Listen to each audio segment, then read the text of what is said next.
This is Carl at National RV Detroit, and I'm going to walk you through this 2022 Mesa Ridge fifth wheel. The model number is 376 FBH. Okay, so this is going to be a how-to video. I'm just going to show you some of the features and how they work. Okay, so here we just have storage, access to the storage. If I can get it with one hand here. Yep, there we go. Access to the storage. Huge amount of storage in this trailer.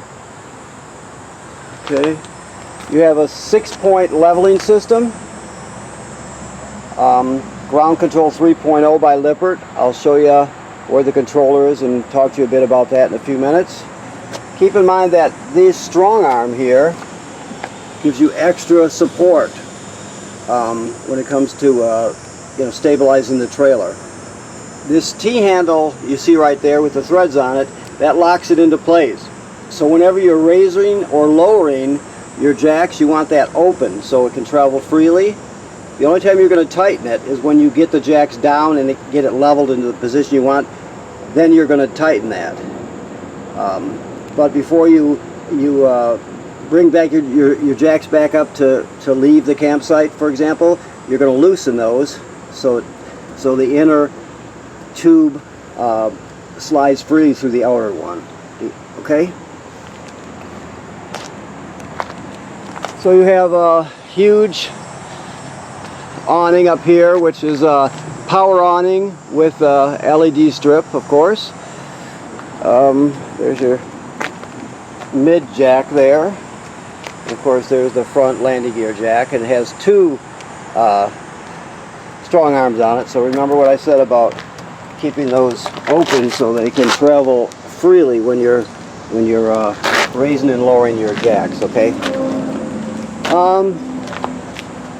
You have outside speakers, of course.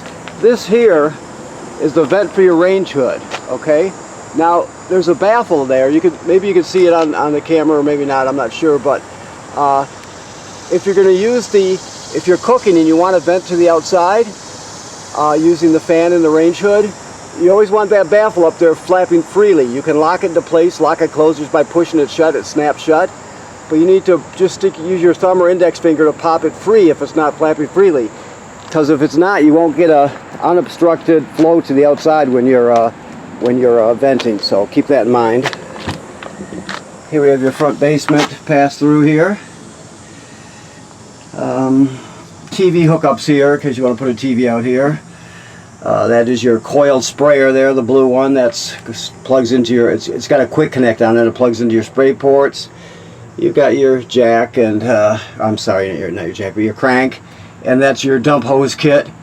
We'll go to the other side and look, but up there, hanging on the ceiling, that's your inverter, your power inverter. Inversion is starting with 12 volt DC and inverting to 120 AC. We'll talk a bit more about that too. Okay, you have tanks. Let's see, you got three total, 3 20-pound tanks. I can see one on the other side and 2 here. So you got 3 of them. Okay. Let me look up here and see what we got.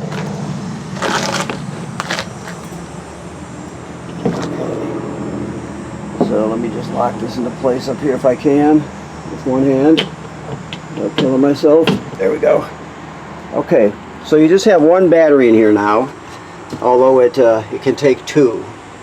This is the cable they give you to connect the 2 batteries together.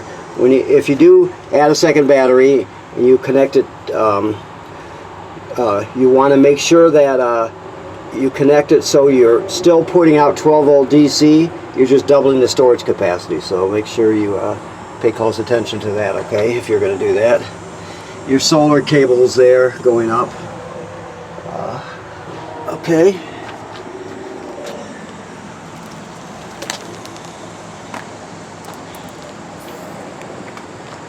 This is the other tank. Okay, so this is the kill switch for your battery. You can turn it on, off. It's on. So you can disconnect the battery with that. This is the inverter I told you about. Basically, it takes 12 volt DC from your battery and inverts it to 120 AC power, so you can run an AC appliance on it. We'll talk more on the inside, but that is the power inverter. These are the controls for your leveling system, the inside control or outside controls anyway. Basically, you push both buttons or both arrows at the same time, I think. Yeah, to light it up. There you go. So the two most important commands that you're going to use, the only ones you really need to use, are auto level, which you'll use when you first get to the campsite. You're going to obviously unhitch your tow vehicle, pull it away. When you do that, you push auto level. So when you auto level, this system will remember the last position the trailer was in before you auto leveled, right? So when you're getting ready to leave, before you pull a tow vehicle under or do anything else, when you get ready to leave, you push hitch height, because remember it remembered the hitch height from before it auto leveled, and it'll put it back into the exact same position it was in before you auto level. So you should be able to slide your tow vehicle right into there and hook up. So it's very convenient. Those are the two most important. Now you can retract all, like it says here, but it's going to nosedive the front end. Keep that in mind. It'll nosedive it because they're going to retract all the way. If you have anything underneath the front, it's going to get squished. So be very careful if you use retract all. And of course, these arrows raise and lower the landing gear. So you can raise and lower the front end of the trailer. It's very simple. Okay? We'll talk more on the inside about this. And of course, I showed you or taught you about the coiled sprayer and the dump hose kit. There's two dump valves right there, the gray and black. Okay, let's move a little farther. You have a 50 amp system here, so you got a 50 amp shore cord, and then of course we give you a reducer to reduce it down to a 30 in case you need that. Okay, it is a 50 amp system. Okay, so starting here, this is the water heater here.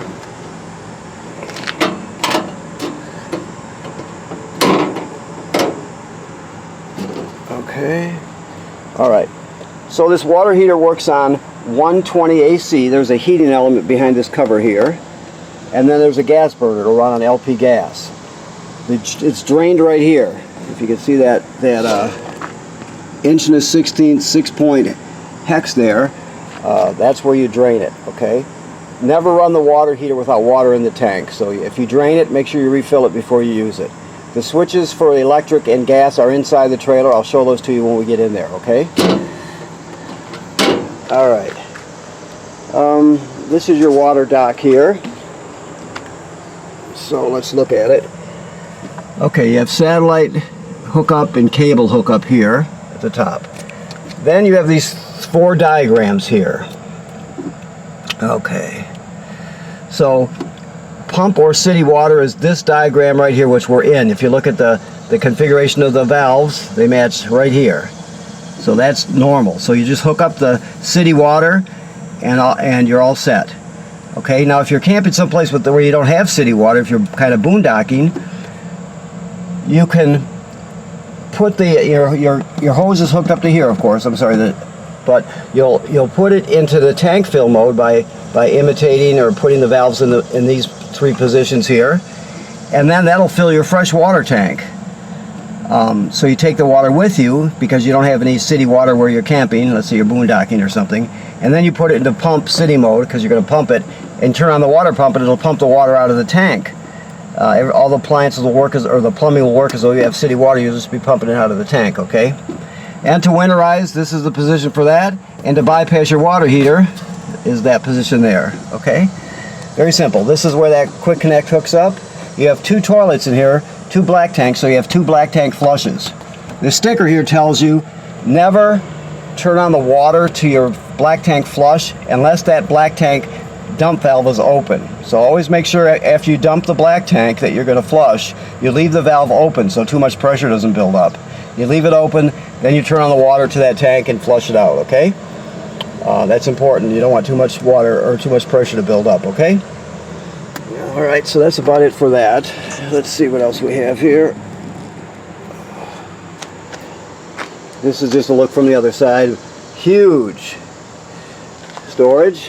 And you also can see the same thing as the black. But we'll look at these. These are 2 more valves, another gray and another black tank.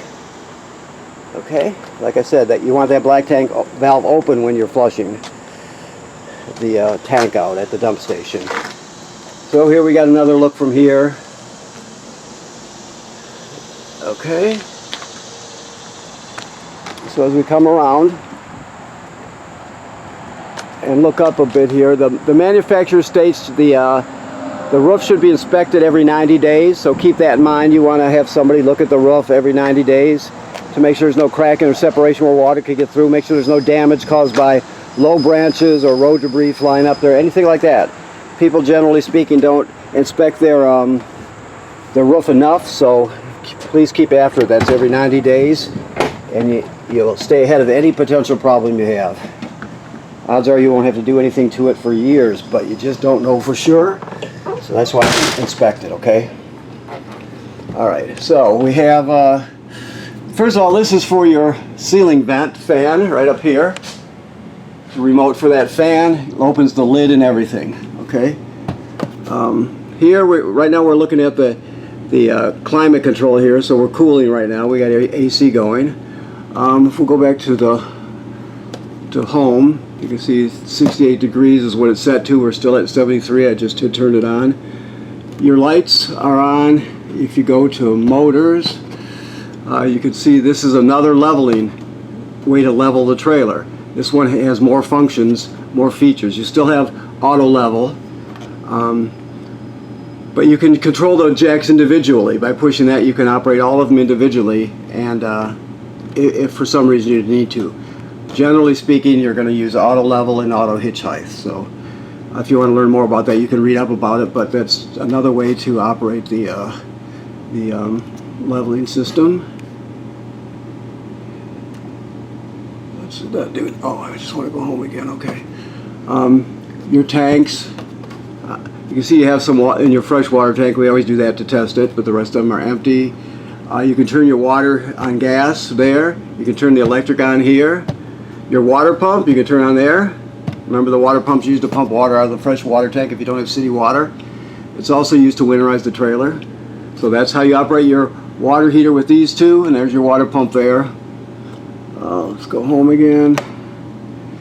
Okay. Okay, well, skip that over that. And basically you can access them from this menu also, the things I showed you. So you can also operate the water pump from there, extend and retract for your landing gear. So, okay. It's all self-evident. Anything else you can read the literature or go to the manufacturer's website and look at their product videos and PDFs, whatever. So you can learn as much as you want. These are your remotes. This one is for your fireplace, for example. Fireplace is a space heater, right? So you see I just turned it on, obviously, and it's got some crystals in there, and it's got a fire. So you can see right there 0, 0, that's the fan speed. I turn it on low, now it's kicking out heat. I turn it on high, it's really kicking out heat. It runs off AC power, so it runs off campground power. I'll go back to off. You can also change the crystals, you know, to what you want. Okay, and the flame changes. So you also have a timer on it, so you can set it to turn on and off when you want it to. So when it comes to your sound bar, it only has FM radio, no AM. But you can stream with it, so you got everything you want, because it has Bluetooth, so you can, through your phone or tablet, you can access anything. You have 2 speaker zones. One is inside the trailer, 2 is outside the trailer. You have a USB drive, so you can take all your MP3s with you, your music MP3s, and you know, play them off of a USB drive there or whatever. You have an HDMI in, so let's say you brought a portable Blu-ray player with you or something, you could go into the system really easily right there, for example. So there's a lot you can do with it. And of course your TV is self-evident, it's the TV. It's got a swing out bracket, so it does swing out so you can point it at the seating you want. Okay. That's important. Your keys are hanging right here, by the way. so you know. So this would be the remote for your sound bar, and then of course your TV. This one is it's got the smart TV features on it, you know, with all the pay services. Okay, just let me look at these real quick, see what we got here. Yeah, these are just regular cushions. Okay, come around over here to the range. I don't know if he's got the gas turned on or not right now. I didn't prep it, but I'll just see what we can do here. Yeah, he must have it off because it's not lighting, but all you do is you go to the picture of the flame and you depress it until it lights. You do that with all 4 burners and the oven. Okay? You also have oven lights. That's an ambient light. This one's the oven light. And that's that. So this is obviously your convection microwave. Now, I told you about the vent on the outside with the baffle, remember? If you're going to cook and vent, you want that baffle flapping freely. You have to get up on a ladder to do it, obviously, or use something long. But the fan is here, so you have 2 high and low, two fan speeds, right? And that would vent to the outside through that vent. And then of course you have lights here too. Okay, and then it's a regular convection. It works like any other convection microwave would. Your refrigerator now. Here we go. I guess I can explain some more to you after I look at this. See what we have here. Like I said, I didn't prep this one, so I'm kind of educating myself as I go here. So let me look. Yeah. Okay. So this works on 115 AC, right? So you saw the power inverter, right? We talked up front about inversion. Inversion is starting with 12 volt DC in a battery and inverting it to 120 AC and sending it to appliance. In this case, it's the refrigerator it's being sent to. So the idea is you're pulling down the road. You want your refrigerator to stay cool, right? So you have your tow vehicle is charging your battery with its alternator. The battery is sending 12 volt DC to the power inverter. The inverter is inverting it to 120 AC and sending it to your refrigerator so it stays cool while you're traveling. Okay? So that's why you have an inverter with this one. There's also a power converter. All trailers have them. I'm keeping my eyes peeled for it. Let me look around a little bit so I can just continue on the same topic. I can find a darn thing. Let's see. Alrighty. Bear with me. It's here somewhere. Let me make sure it's not under here. Sometimes they'll do that. There it is. Okay, see? Alright, let me get down on my knees here. Getting down is the easy part, but I'll get back up. Alright, so this is the opposite of an inverter. This is a power converter. So a converter converts AC to DC. An inverter goes from DC to AC. Alright, so the converter has 120 AC at these circuit breakers here. These are just like you'd have at home, most likely. And they're all labeled, right? So when you're plugged into shore power, you got 120 AC at these circuit breakers. Then when it gets down here, the power is converted to 12 volt DC. So that's where the 12 volt comes from. So the AC is converted to DC here, and you have 12 volt DC fuses and breakers, and they're all labeled, right? Everything that can run on 12 volt DC in a travel trailer does. Some things have to be AC power, like the air conditioner or the microwave, things like that. In this case, the refrigerator. Everything else is converted to DC, and all the lights and pumps and everything else run on DC. Okay, so that's where the DC power comes from. And also, this is also a battery tender, so it'll sense how much energy your battery or batteries have up front, and it'll always keep them charged. As long as you're plugged into shore power, it's going to send as many amps necessary to keep your batteries charged up.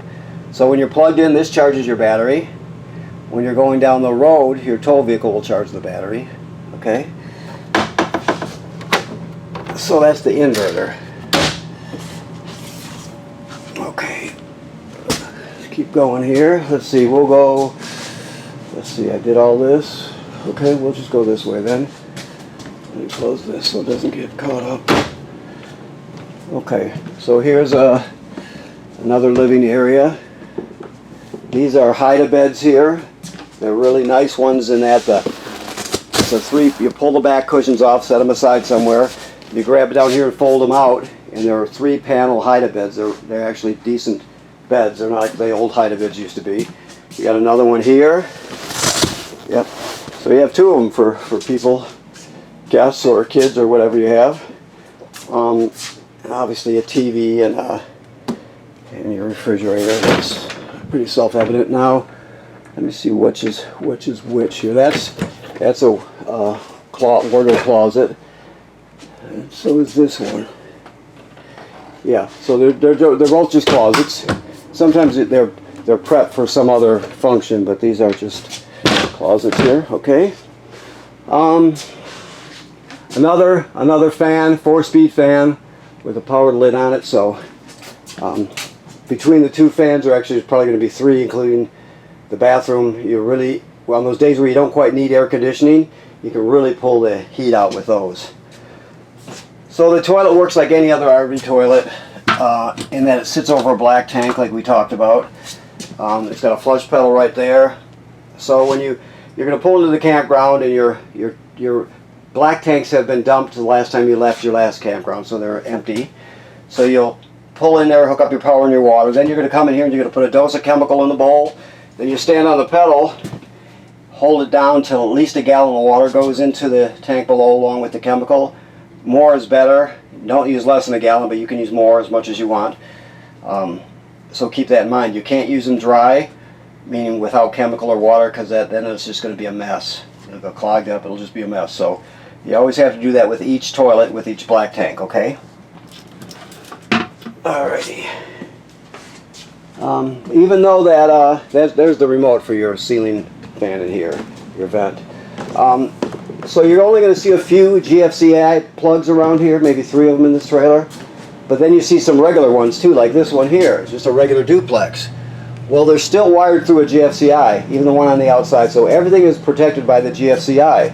So even if it's a regular one, a regular plug, it's still protected. And if you lose power in it, you're going to look around at the GFCIs to see if one of them tripped, because that's generally going to be what happens. So see, this one is a GFCI.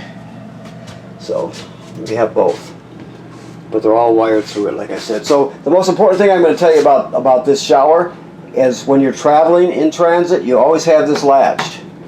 Never leave them unlatched, because they'll slam around and they can break. Every year at least one customer breaks their shower doors by not latching them. So you have to latch them, and if you keep them latched, they won't break. If you don't latch them, well, it's a matter of odds, you know. So make sure you do that. The toilet is the same rules as the other toilet, obviously. At least a gallon of water and a dose of chemical. More water is better. All right. And then, of course, the master bedroom here. These are, when you see these are sensors for the heating and cooling, obviously. And there's going to be some storage underneath here, too.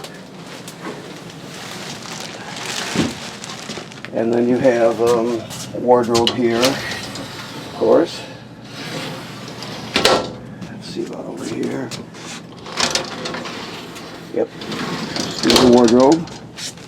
Okay, and all trailers have, well, first of all, you have another TV hookup. There's a backer plate here, and then you have your hookups there. The escape window works like any other escape window. Every trailer has them.